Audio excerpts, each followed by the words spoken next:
We're here live with comic book characters from the Propstore Entertainment Memorabilia Live Auction, coming live to London November 14th, 15th, 16th, and 17th.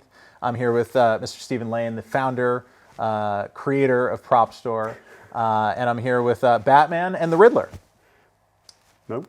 See, it's a crossover joke. No, this is the crossover everybody wants. The Green Goblin versus Batman. No, it's just two great comic book pieces, both in this auction. Two iconic characters from two iconic films in the sort of greater Marvel DC lexicon. We'll start maybe with Batman. Sure.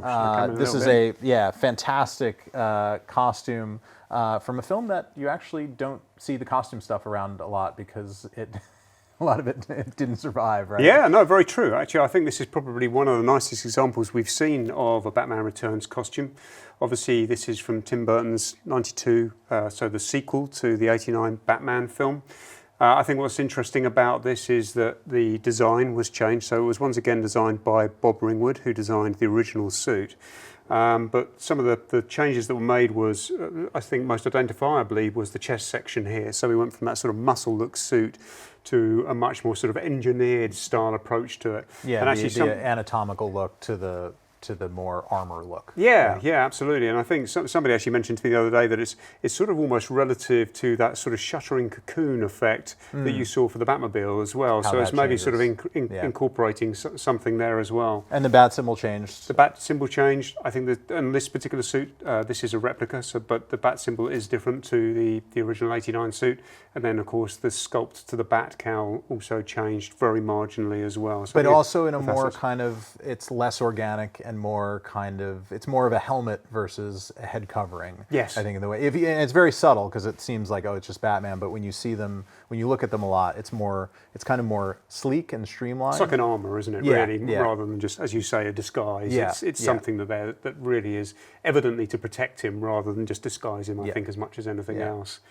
I think what's notable about this is the fact that the cape is in such great condition.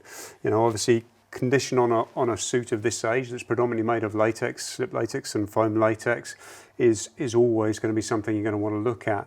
But this is really nice and supple, really got some great flow and movement to it. And of course is complete as well with the original gloves, which are really, really rare. So that's great to see as well.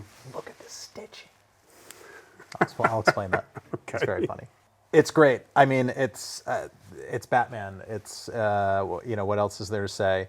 I think had I not already purchased a very large footprinted Batman thing, I don't need. I think this should stand next to it, shouldn't it? I mean, really, it needs to. I don't know if I need 12 feet of Batman in my undefined future display space, but no, it's terrific. Epic costume, isn't it? Great display piece there as well. You really get an indication of just how great it looks. Yeah, and kind of as complete as you get. Yeah. So bid on it. November 14th, the first day, live at BAFTA, and the auction continues 15th, 16th, 17th, 18th. This is Batman, and now we're going to move on to the Green Goblin. Now this is epic. I mean, I love this as a costume. I mean, I think this really jumps out. Obviously, it's less complete, doesn't have all the components to it, but I think this is, I can say hand on heart that this is the first Green Goblin I've ever seen come to market, especially the suit. Yeah, I feel like you've seen a couple of helmets, but I couldn't remember seeing a suit when I saw it pop up in the catalog. Yeah, and I don't know whether we've actually seen a filmed helmet come up before or not. I think that we've seen some prototypes perhaps, but I don't think we've actually seen a filmed helmet. What's great about this particular helmet is it's labelled #1 on the inside. Oh. We should pop this off and have a look at the inside while we're talking about the helmet. I mean, first of all, while I lift it off here, you can just get under the light here that it has like a really nice iridescent paintwork and finish to it. It's like an automotive paint job. It is. Yeah, and it's got hues of purple in there, so you can really see those nods to the sort of original comic book style and design. And of course, for a lot of fans, this was really contentious, wasn't it, when it came out, because everybody's perception of the Green Goblin was a creature, a makeup appliance, an effects appliance, rather than it being a helmet. But I think this worked beautifully. Oh, it's incredible. I love the gold eyes and the mesh mouth covering, or it's meant to terrify.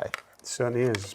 Oh God, look at that. Yeah, I know. And then when we turn it over on the inside, now it is missing components. You can see that we have some mounting lugs just here, which is where I'm assuming the back plate, back of the head plate would have been fitted. But there's a huge amount of electronics and wiring and cabling going on here. I think some of it's apparent for what the purpose is, and I don't know whether you can get in on that, George, but you can just see that it's got sort of LED bulbs there, both around the eye lenses, so for the eyes to light up, but interesting also around the mouth here as well. So I think when you're watching the film, you can actually see Willem Dafoe's mouth, actually moving. So it's sort of it's like there's a guy inside the suit. Yeah, it's not trying to shy away from it. Yes, absolutely. And I love this too, because this is what studio used stuff, screen used stuff actually looks like on the inside. Yeah. When you compare the outside, where they've meticulously finished it and come up with this probably paint job that took a month of testing and research, and then you flip it over and it's just loose. Anything you're not going to see on screen, no bother to put that away. It's not a consumer product. Yeah. But it all speaks to the use, and then we can see the number one right in there. Yeah. Which is always always a fun thing to see when you turn over a screen-used prop. Yeah, I think it's labelled number one somewhere else as well, actually, but I can't see that off the top of my head. But maybe the suit? Well, the suit is certainly labelled. That's labelled Willem Dafoe. Okay. So it is a hero suit as well as the number one helmet. I think there probably would have been a fan. I think that's also what some of this okay. Probably a cooling fan or something along those lines too. Just fantastic. Great representations from...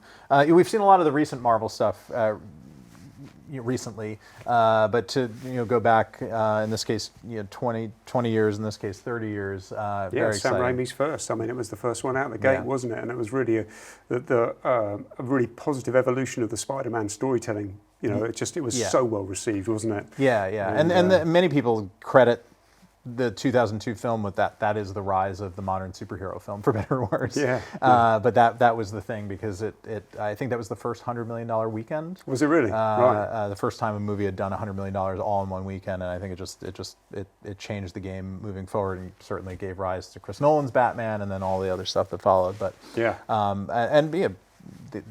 as did Tim Burton's Batman 10 years before it. So just incredible.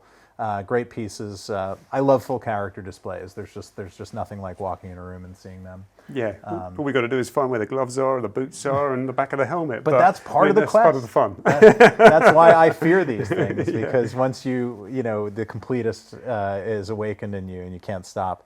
But that's part of fun. I mean, even this Batman, who is again very complete, there is even a little bit of fun questing to be done on this to find a belt or find a set of boots. Bid.